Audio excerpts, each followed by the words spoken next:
Bienvenue dans ce documentaire complet consacré à Samuel L. Jackson, l'une des plus grandes légendes vivantes du cinéma américain. Aujourd'hui, nous allons explorer la vie, la carrière et l'héritage d'un homme qui a redéfini ce qu'un acteur peut accomplir à Hollywood. Installez-vous confortablement, car cette histoire est absolument fascinante. Samuel Leroy Jackson naît le 21 décembre 1948 à Washington, D.C., mais c'est à Chattanooga, dans le Tennessee, qu'il est grandi, élevé par sa mère et ses grands-parents après le départ de son père. Dès son plus jeune âge, Samuel est confronté aux réalités de l'Amérique ségrégationniste, une expérience qui marquera profondément sa conscience politique et son engagement futur. En 1972, il obtient son diplôme en art dramatique au Morehouse College d'Atlanta, une institution historiquement noire de prestige. C'est là qu'il découvre sa passion pour le théâtre et rencontre Bill Cosby, qui l'encourage dans cette voie. Mais ce qui est encore plus marquant, c'est qu'en 1968, le jeune Samuel Jackson sert comme huissier lors des funérailles de Martin Luther King Jr., un moment qui le marquera à jamais et renforcera son engagement pour les droits civiques. Après ses études, Jackson déménage à New York pour poursuivre son rêve. Il rejoint le Negro Ensemble Company et travaille aux côtés de Morgan Freeman. Mais les années 1970 et 1980 sont loin d'être glorieuses. Jackson lutte contre une addiction dévastatrice au crack et à l'alcool. Pendant plus d'une décennie, il survit plus qu'il ne vit, enchaînant les petits rôles au théâtre et au cinéma, tout en combattant ses démons personnels. En 1991, après une overdose qui aurait pu lui être fatale, sa femme Latanya Richardson et sa fille Zoé prennent une décision courageuse. Elles l'emmènent en cure de désintoxication. C'est un tournant absolu. Jackson maintient sa sobriété depuis ce jour et parle ouvertement de cette période sombre, reconnaissant qu'elle a failli détruire tout ce qu'il aimait. Mais voici où l'histoire devient vraiment extraordinaire. La plupart des acteurs obtiennent leur premier grand rôle dans la vingtaine ou la trentaine. Samuel L. Jackson, lui, obtient sa révélation à 43 ans. En 1991, le réalisateur Spike Lee lui offre le rôle de Gator Purify dans Jungle Fever, un dealer de crack addict. Jackson livre une performance viscérale, brutalement authentique, puisqu'il incarne littéralement ce qu'il vient de quitter. Sa prestation lui vaut un prix spécial du jury au Festival de Cannes 1991.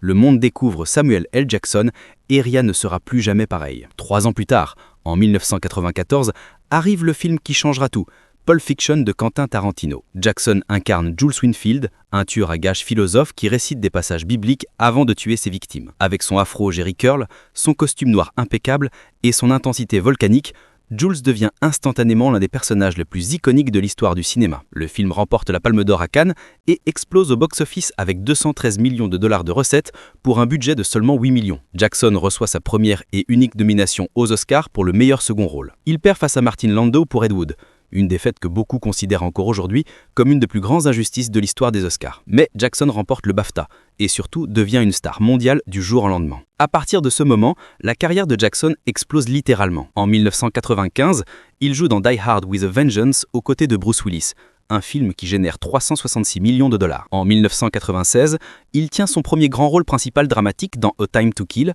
adapté du roman de John Grisham. Il y incarne Carl Lee Haley, un père noir accusé du meurtre des violeurs de sa fille dans le Mississippi profond. Sa performance est déchirante, particulièrement lors de la scène finale où il demande au jury d'imaginer que sa fille est blanche. Le film rapporte 152 millions de dollars et confirme que Jackson peut porter un film dramatique à lui seul. En 1997, il retrouve Tarantino pour Jackie Brown, où il joue Ordell Robbie, un trafiquant d'armes charismatique et dangereux. Cette performance lui vaut un Golden Globe et un Silver Bear au Festival de Berlin. Mais c'est en 1999 que Jackson entre véritablement dans la stratosphère culturelle mondiale. George Lucas lui offre le rôle de Mace Windu dans la prélogie Star Wars. Jackson, fan absolu de la saga, accepte immédiatement à une seule condition, il veut un sabre laser violet. Pourquoi violet ? Pour que sa mère puisse le repérer facilement dans les scènes de bataille, mais aussi pour se distinguer dans l'univers Star Wars où les sabres sont traditionnellement bleus, verts ou rouges. Lucas accepte et Mace Windu devient le seul Jedi de toute la saga à brandir un sabre laser violet. Sur 3 films, La menace fantôme, L'attaque des clones et La revanche des Sith, la prélogie génère plus de 2,5 milliards de dollars au box-office mondial.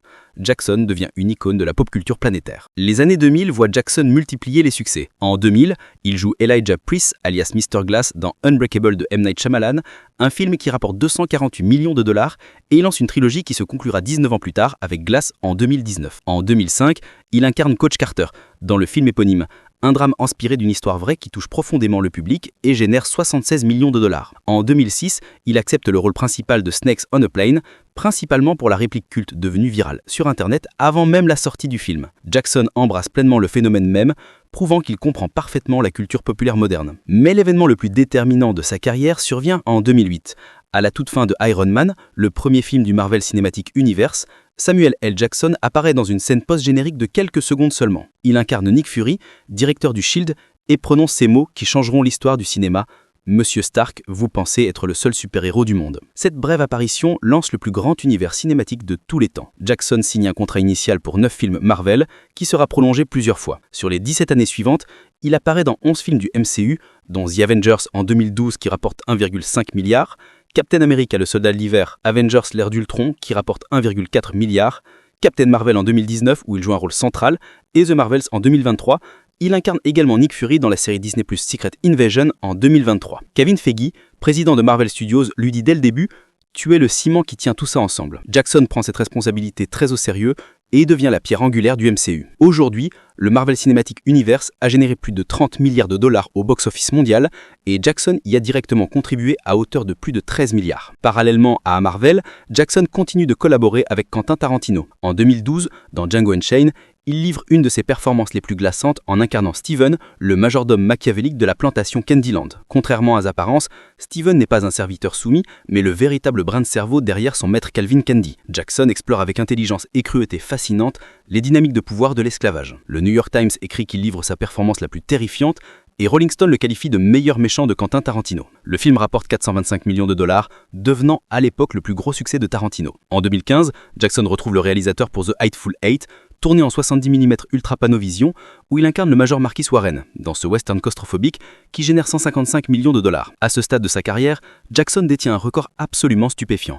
Il est l'acteur ayant généré le plus de recettes au box-office de toute l'histoire du cinéma. Selon le Guinness Book Record et Box Office Mojo, ces films ont rapporté plus de 27 milliards de dollars cumulés. Pour mettre ce chiffre en perspective, c'est plus que le PIB de certains pays. Et Jackson reste humble face à ce record. En 2022, il déclare avec humour « 27 milliards de dollars, c'est fou, mais vous savez, je ne vois un centime de ça. Sérieusement, ça montre juste que j'étais parti de grandes histoires. Je n'ai jamais fait du cinéma tout seul.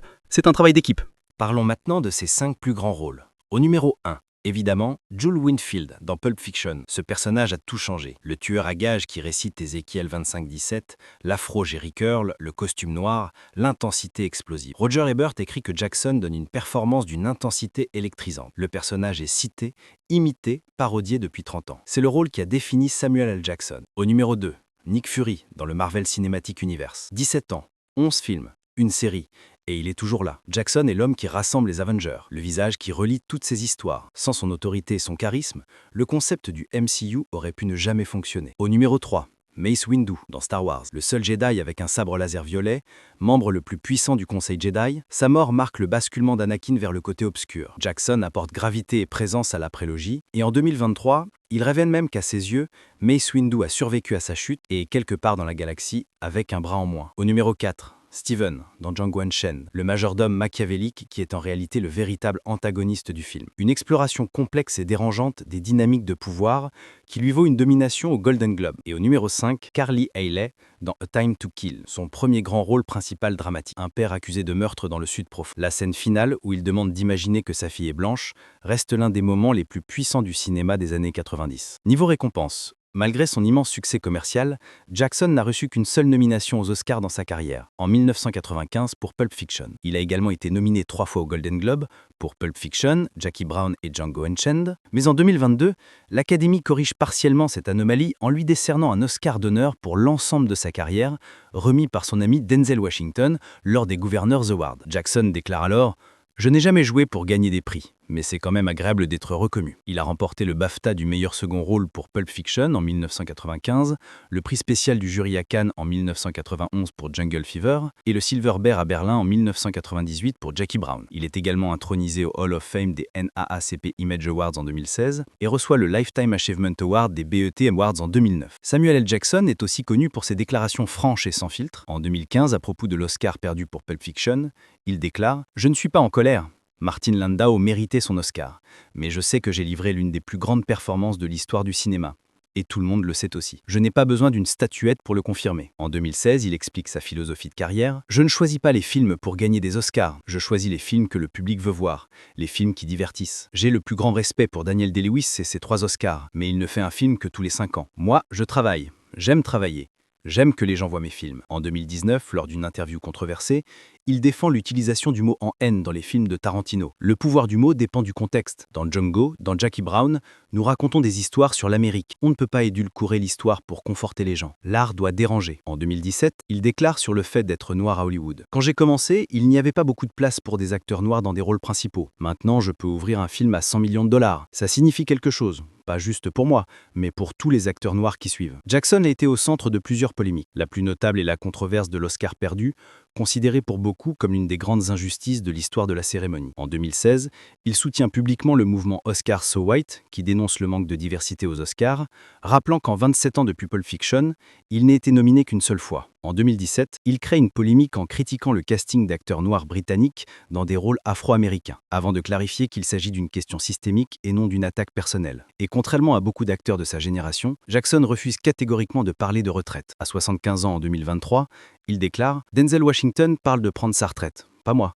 Je prendrai ma retraite quand je serai mort. Tant que je peux me lever, je tourne. » L'influence de Samuel L. Jackson sur l'industrie du cinéma est incommensurable. Il a développé un style d'acteur immédiatement reconnaissable. Une voix tonitruante, une présence magnétique, une capacité à osciller entre intensité explosive et calme dangereux. Son utilisation signature du mot « motherfucker », qu'il prononce dans presque tous ses films, est devenue une marque de fabrique culturelle. Il a ouvert la voie à une génération d'acteurs noirs dans des rôles principaux de blockbusters, prouvant qu'un acteur noir peut porter commercialement des films à plus de 100 millions de dollars. Sa collaboration avec Quentin Tarantino sur 6 films est l'une des relations réalisateur-acteur les plus fructueuses de l'histoire moderne du cinéma, comparable à Scorsese, De Niro ou Ford Wayne. Et en tant que Nick Fury, il a contribué à définir le ton et la structure du Marvel Cinematic Universe, la franchise la plus lucrative de l'histoire du cinéma. Avec plus de 150 films sur 45 ans de carrière, une moyenne de 3 à 4 films par an depuis 1990 et un statut d'acteur le plus bankable de sa génération selon Forbes entre 2011 et 2019, Jackson est devenu l'un des acteurs le plus imités et parodiés de l'histoire. Ses répliques sont entrées dans le lexique culturel mondial. Et il continue. En 2024 et 2025, il apparaît dans The Piano Lesson, produit par Denzel Washington, prête sa voix au film d'animation Garfield, et son contrat Marvel est renouvelé jusqu'en 2025 minimum pour de potentielles apparitions dans les prochains Avengers. En septembre 2023, à 75 ans, il déclare au New York Times « Je veux continuer à surprendre les gens. À 75 ans, je peux encore jouer des rôles que personne n'attend. J'ai encore des histoires à raconter. Le cinéma m'a sauvé la vie. Je lui dois tout. » Samuel L. Jackson n'est pas simplement une star de cinéma. C'est une institution culturelle. De ses débuts tardifs à 43 ans à son statut actuel de légende vivante, il incarne la résilience, le talent et une éthique de travail inégalée. Son héritage ne se mesure pas uniquement en chiffres ou en trophées, mais dans l'impact culturel de personnages inoubliables comme Jules Winfield, Nick Fury, Mace Windu et Steven. À 76 ans en 2025, il continue de travailler avec la même passion qu'à ses débuts, prouvant que l'âge n'est qu'un chiffre quand on est véritablement dévoué à son art. Samuel L. Jackson, une carrière exceptionnelle, une légende immortelle. Merci d'avoir regardé ce documentaire. N'oubliez pas de liker cette vidéo, de vous abonner à la chaîne et de partager ce contenu si vous avez apprécié découvrir ou redécouvrir l'incroyable parcours de Samuel L. Jackson. À très bientôt pour de nouveaux documentaires sur les plus grandes figures du cinéma.